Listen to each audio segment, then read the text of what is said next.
Hello guys, so today is the second lecture of keto-enol tautomerism, and we will be talking about the mechanism of conversion of keto to enol in acidic as well as basic medium. So first of all, we will understand what all conditions are required. We had discussed about it in the last class also. So basically what all conditions are required for keto-enol tautomerism to happen. So what is our first condition? Our first condition is that our sp3 hybridized carbon should have at least one hydrogen, that means one alpha hydrogen, which must be directly connected to C double bond O. So alpha carbon should be present with the C double bond O having one alpha hydrogen at least, or if not that, then sp3 carbon with one hydrogen at least should be in distance, or should be in distant relationship with the C double bond O group by conjugation. Both of these factors or conditions we had discussed in which keto-enol tautomerism can happen. So what is first condition? This is my sp3 carbon which has hydrogen attached on it, and it is neighbor of C double bond O. In this condition the keto-enol tautomerism can take place, or sp3 carbon is in distant relationship with the C double bond O. What kind of distant relationship? It is conjugation. So this carbon is in conjugation with this. So single bond, double bond, single bond, double bond. So there is a conjugation here, and then this hydrogen, the hydrogen present on sp3 carbon can participate in the keto-enol tautomerism. Okay. What is keto-enol tautomerism? That your keto group gets converted into enol by giving its pi bond to the carbons and taking the hydrogen from the sp3 carbon. So sp3 carbons hydrogen go to the oxygen to form alcohol, and carbonyl group's double bond comes between sp3 carbon and the carbonyl carbon and converts that sp3 carbon to sp2, and carbonyl carbon gets a double bond with that carbon. So this is your enol group. So that's how exactly keto-enol tautomerism looks like, takes place, and these are the conditions. Now let's understand how it takes place in basic and acidic medium. So let's understand first mechanism is in the basic medium. In the basic medium, what exactly happens in basic medium? Let's say I have taken a very simple structure of a carbonyl group. I have CH3COR, basically a ketone group is present, and here is my sp3 carbon with 3 hydrogens present. In the basic medium, OH minus will come and will take away this H plus, and this step is gonna be RDS. This is my rate determining step. So carbonyl will form.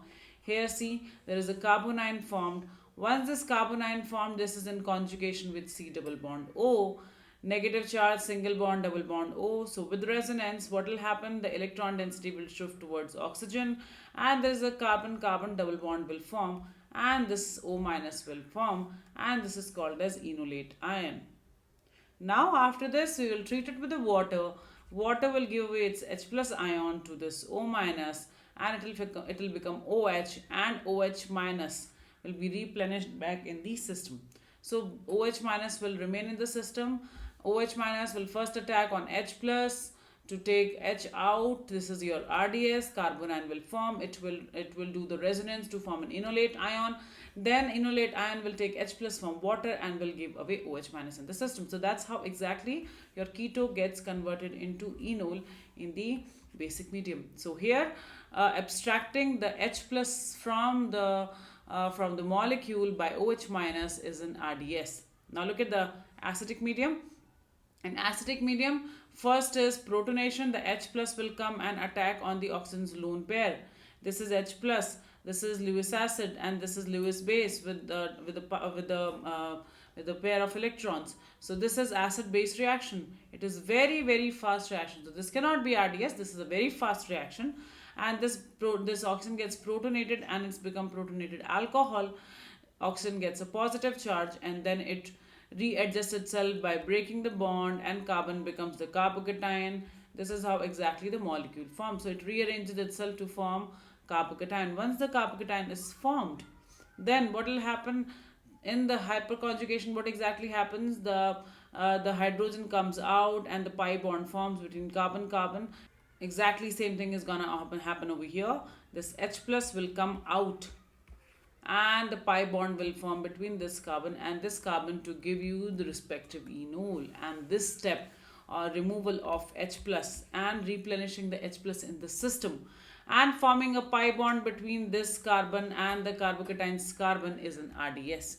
So this is how the enol formation will take place. So this is your enolization. So here pi bond will form on the position which can give you a better stable alkene. We will talk about this. This is a very important factor where the RDS step is.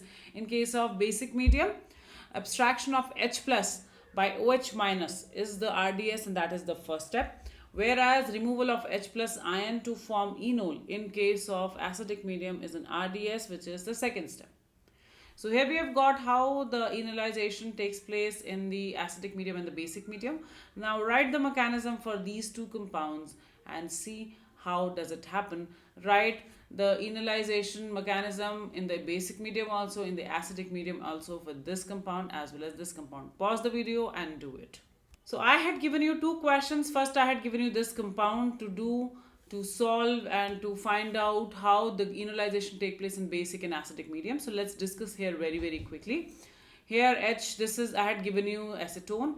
This is your sp3 carbon which has this hydrogen. This hydrogen will be taken away by OH minus. This is your RDS. You'll get a carbon ion. It will rearrange itself through resonance to form enolate ion. This negative charge will form a pi bond here. Oxygen will pull the electron density. This will become O minus, and this O minus will abstract the H plus from water and will give away OH minus back in the system, and you will get the enol. So this is your mechanism in the basic medium. What is in the acidic medium? Reaction with H plus is the fast step. So H plus will come attack over here, will form a protonated alcohol. Once it formed the protonated alcohol, oxygen will carry a positive charge. It will break the bond with the carbon and will form C plus. As soon as the C plus is formed, this H plus will be out and a pi bond will form between this carbon and the positively charged carbon, and this is an RDS. H plus will be out in the system and CH2 double bond COH-CH3 will be formed, so enol is formed, and this is your RDS. Exactly same way for the next compound. Here is my sp3 carbon and here is the hydrogen. OH minus will come, will take it away. This is my RDS. This will form a carbon ion. It will rearrange to form enolate ion. Let me write it again. So this is my enolate ion. Then from the water, so this H plus will be taken by O minus and the loss of OH minus will take place. So OH minus will be in the system and this will form enol. So this is my fast step. This is my RDS. Come to the acidic step. In case of acidic step, what is it? Again, this H plus will come attack over here, will form O plus H. Then this O will pull the electron density, will form a carbocation over here. Then this hydrogen will come out and this carbon and this carbon will form a pi bond with the loss of H plus. So basically H plus will be back in the system and you will get an enol. Now next question what I have given you is, this is the question. You have to write the mechanism for basic medium as well as acidic medium, and you have to figure out what all products will be formed here. So this is a very important question, very important question, and I'll be discussing about this in the next video, the solution of this. Okay, so you try this out, write the mechanism in the basic medium and acidic medium and see if there is any change in the product when it is forming in the basic medium and in the acidic medium. So I have given you the hint already. Now do this question on your own and we will discuss in the next video. Next we are going to do is the stability of enol, which is very important part of tautomerization. Here we are going to understand how much enol percentage will form. So basically, as I said, keto and enol are interconvertible, but in the mixture it's not that keto and enol will be in the 50-50%.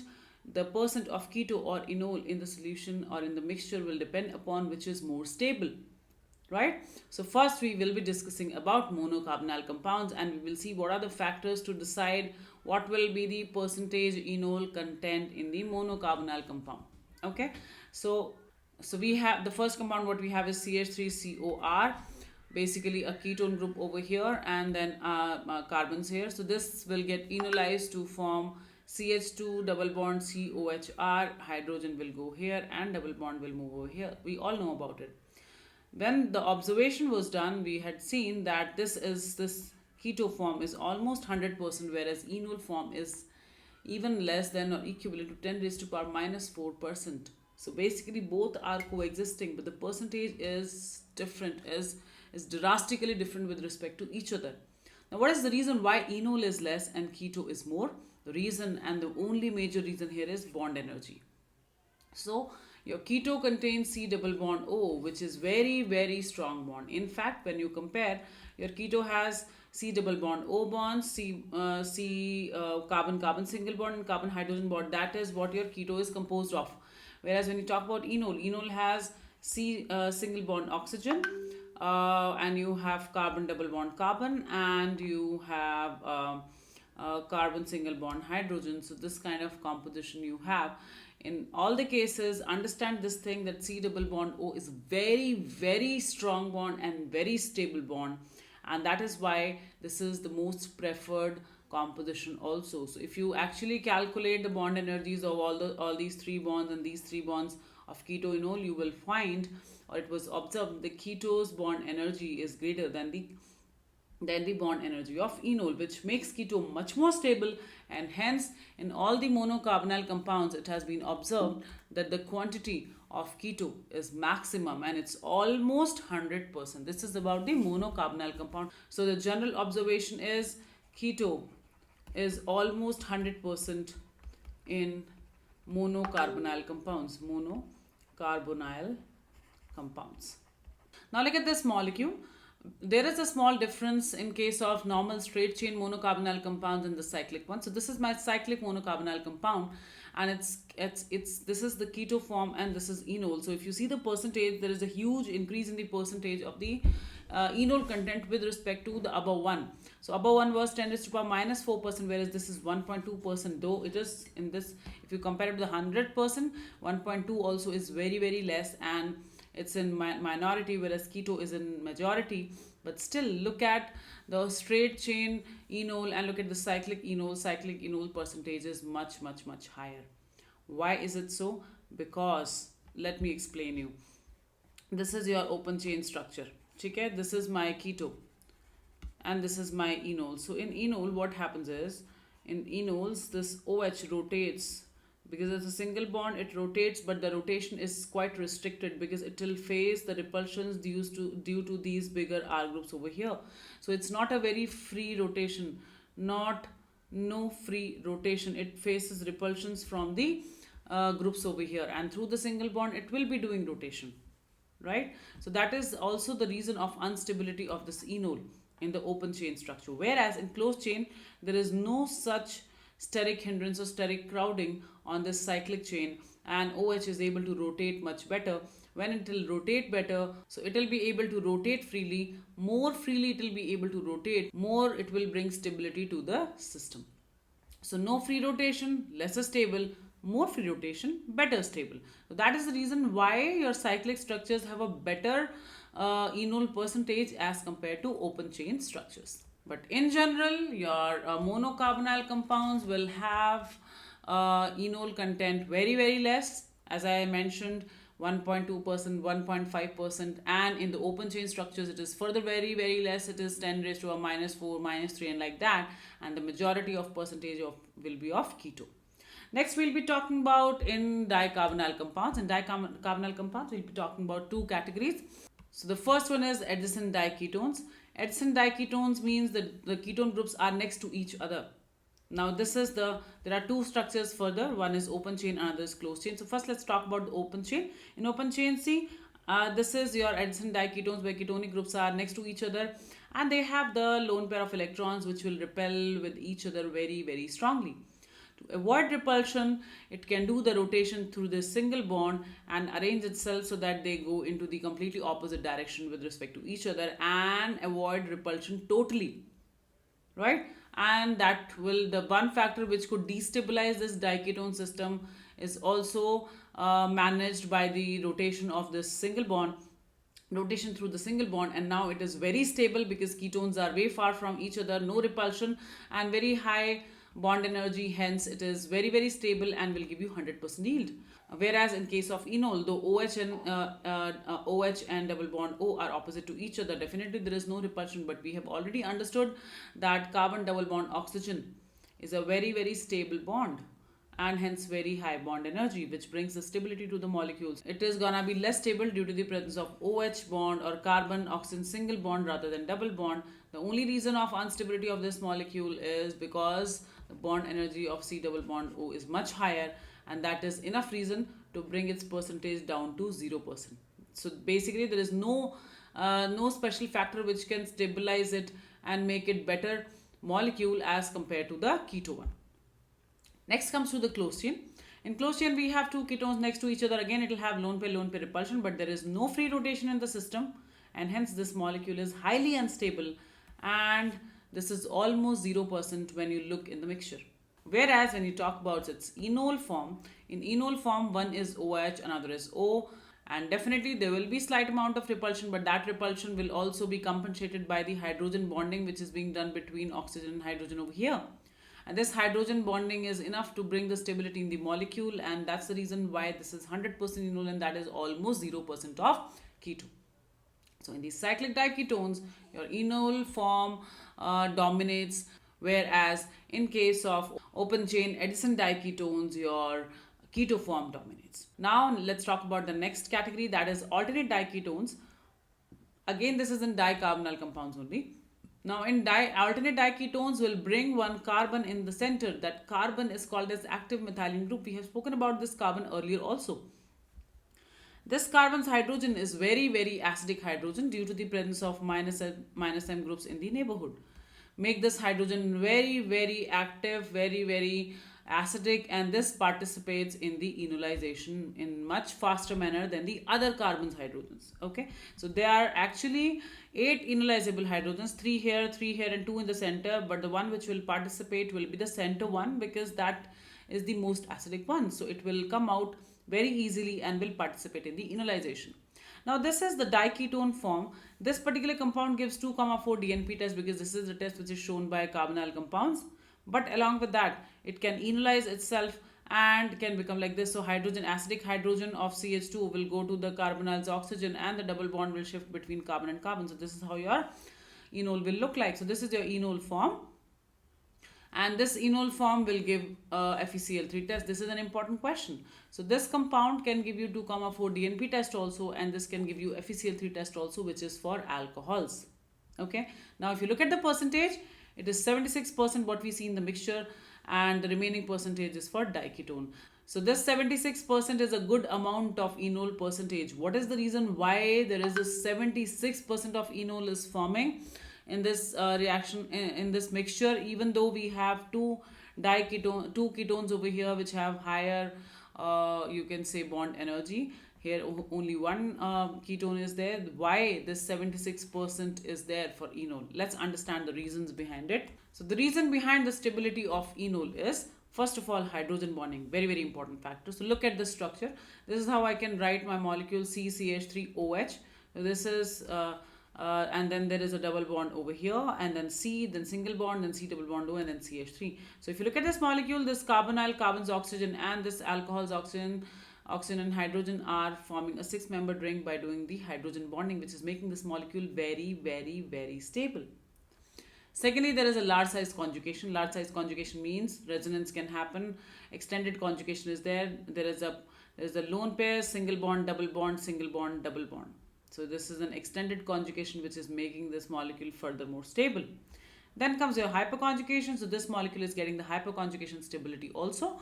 Look at this double bond, and then there is a carbon over here with 3 hydrogens. So there are 3 hyperconjugable hydrogens which will increase the stability of this molecule. So there are 3 reasons why this enol is in such a high percentage, even though its keto form has 2 C double bond O. So basically, more the acidity of your active methylene group will be, better will be the percentage of your enol. Now let's see a few more examples on it. First example is we have CH2 and 2 aldehyde groups over here. Both the aldehyde groups are minus M groups, and hence making this hydrogen more acidic. It will get converted into enol form. This is how the enol form will be. Hydrogen will go here, double bond will come over here. So this is how the enol form look like, and when you actually check its percentage come out to be 84% in the system. Why is it so? Because of the strong minus M group. It is capable of forming hydrogen bonding. Again, there is extended conjugation. So all these factors are there, which is making this molecule very stable. Strong minus M groups, active methylene group have a very strong acidic hydrogen due to the presence of minus M group, and the six-membered cyclic ring it is forming due to the hydrogen bonding and extended conjugation, making this molecule very, very stable. Look at the next compound. Next compound we have CH2 in the center, CO minus M groups basically. Okay, but along with this minus M group we have the electron donating groups also present, that is CH3. Electron donating group with the inductive effect. So this will basically satisfy the hunger of C double bond O a bit. So this is lesser stronger minus M group as compared to aldehyde group. So here when its respective enol will form, the percentage will drop down to 76%. I told you the CH2's hydrogen's acidity will basically decide the percentage formation of enol. Now next compound what we have, so you don't have to remember the percentage, by the way. You just have to understand the logic here. Nobody's gonna ask you the percentage. They'll ask you which is the major one, enol or keto, but and you should be able to relate it with the concept in the conceptual manner rather than just mugging these facts up or mugging these percentage up. So you don't have to mug up the percentage, but you have to understand why in a particular case keto is more stable and in the other case enol is more stable. Now look at this compound here. One group is CH3 and another group is OET. CH3 is electron donating through the inductive effect. So this is plus I, right? And this is minus M group. This is minus M. So this the strength of minus M has got reduced due to the presence of plus I, and the strength of OET is reduced due to plus M. This is plus M group, and it will make the CO further lesser minus M group. So basically, the strength of minus M groups is very, very weak in both the cases, right? And this makes this CH2 very less acidic, and hence that is the one major reason because of which the percentage of this whole compound has dropped drastically, and we have seen, it is observed that it is just 7 to 8% enol content formed is just 7 to 8%, though it is exceptionally low. We didn't expect it to be so low, but the only reason why this is so low is because there is a plus M group present over here along with CO, which is reducing the minus M strength of C double bond O drastically and making this methylene group's hydrogen very, very lesser acidic. Okay, now come to the next compound. Next compound we have benzene over here. Another is also benzene and the CO. So here it is the CO is strong minus M group over here. So it's basically, this is a very, very strong minus M group, plus two benzenes are present over here which are causing the extended conjugation. So look, when the enol is forming, there is a conjugation in benzene, then it is extending to the oxygen, then this is extending to this double bond also, and then so basically benzene, single bond carbon, double bond carbon, then single bond, then carbon, then benzene. So there is an extended conjugation throughout in the molecule. Everywhere the resonance is happening, which is making your enol very, very stable. Not only lengthwise the conjugation is happening, it is happening even downwards. So in every particular place the resonance can take place, and that is making your molecule very, very stable. And that is the reason why there is a 96% of enol formation as compared to keto. In case of its enol, look at the conjugation. There is an extended conjugation. Definitely throughout the length there is conjugation, but here with the oxygen lone pair also there is conjugation. Oxygen lone pair will be involved in the extended conjugation. There is a lone pair, single bond, double bond, single bond, double bond, single bond, double bond with oxygen, or it is in conjugation with benzene also. So here is the extended conjugation this way also, and the conjugation throughout the length also. So this conjugation is very, very important and bringing the extra stability in the molecule, and that is the reason there is a 96% of enol content formation. Look at the next compound. I have carbon with CH3 over here. So basically electron donating group through the inductive effect directly on the top of the active methylene group, which drastically decreases the acidic strength of the hydrogen over here, right? Though there are minus M groups present in the neighborhood, but there is a direct group which is present on the active methylene group, which is decreasing the acidic strength of the hydrogen. That is causing the utter decrease in the percentage of the enol content, and it is remaining only 44%. So basically in the solution you will see plus I of CH3 is causing this decrease in the percentage, plus there is another factor also which is causing the decrease in the percentage of enol, and that is steric crowding. What is steric crowding? This is steric crowding. Look at it. So when it will form the hydrogen bonding, you can see these CH3s will be very close to each other, and there will be a strong repulsion. Due to that strong repulsion, even though there is a hydrogen bonding, these repulsions will bring instability in the molecule, and hence this overall molecule will become unstable, and hence the percentage will be lesser as compared to keto. Look at this compound. In this compound we have tert kind of structures, tert butyl structure we have, and if I'll draw its hydrogen bonding thing, basically it's enol, which is in the hydrogen bonding form. There is a huge steric hindrance here among these groups. Even though there is a hydrogen bonding which can stabilize the system, but that factor is nothing in front of the steric clash which is happening over here, and that makes this enol content 0, and ketone is almost 100%. So steric crowding is also very important factor in decreasing the enol content of the compound. Now next compound we have this. In this compound, if I'll make its enol, this will be this. And look at this compound, look at the cyclic structure. The cyclic structure is anti-aromatic. That is the reason why this will be 0% and this will be almost 100% in the system. Look at this compound now. We have 3 ketones. Any one ketone you can enolize it, and this will become like this. So that basically enolization will happen, and this is how your enol will look like. Now I can see the aromaticity, or check the aromaticity of this molecule, how the electron density will go towards oxygen. I can write O minus and plus plus on the cyclic chain, and what we can see, 2 plus charges and 1 pi bond. It is aromatic molecule, cyclic molecule what I'm getting, and that is the reason why 100% yield of this compound will be there. Or you can say in reaction mixture this enol will be 100% and your keto will be almost 0%, even though there are 3 C triple bond O's are present, which are very important for the stability, or you can say which have very good bond energy, but still aromaticity overcomes everything. Look at the question number 9. We have double bond oxygen. When it will form enol, this is how the molecule will look like. As soon as this will become like this with a double bond inside, this molecule will become anti-aromatic, and hence the percentage will drop to 0%. Come to the question number 10th. In question number 10th, we have a bicyclo compound with a ketonic group. There is a hydrogen over here, and there is 1 hydrogen on the bridge carbon. Mind that we do not touch the hydrogen of the bridge carbon due to the Brett's rule. I told you, if the hydrogen of bridge carbon is participating in the enolization, then there will be a pi bond formation here, and that will make this bridge carbon unstable, or you can say that will make this bridge carbon sp2 hybridized, which will bring instability in the molecule due to the angle strain. So the major product will be the one in which this hydrogen is participating in the enolization. This is my major product. The case where hydrogen of bridge carbon is participating in the enolization, this molecule will be formed, but this will be minor or very, very less percentage due to the angle strain. I told you there is a rule called as Brett's rule. Brett's rule says that you cannot make your bridge carbon sp2 hybridized, because in that case it will gain the angle strain. The angle strain will increase and the molecule will become highly unstable.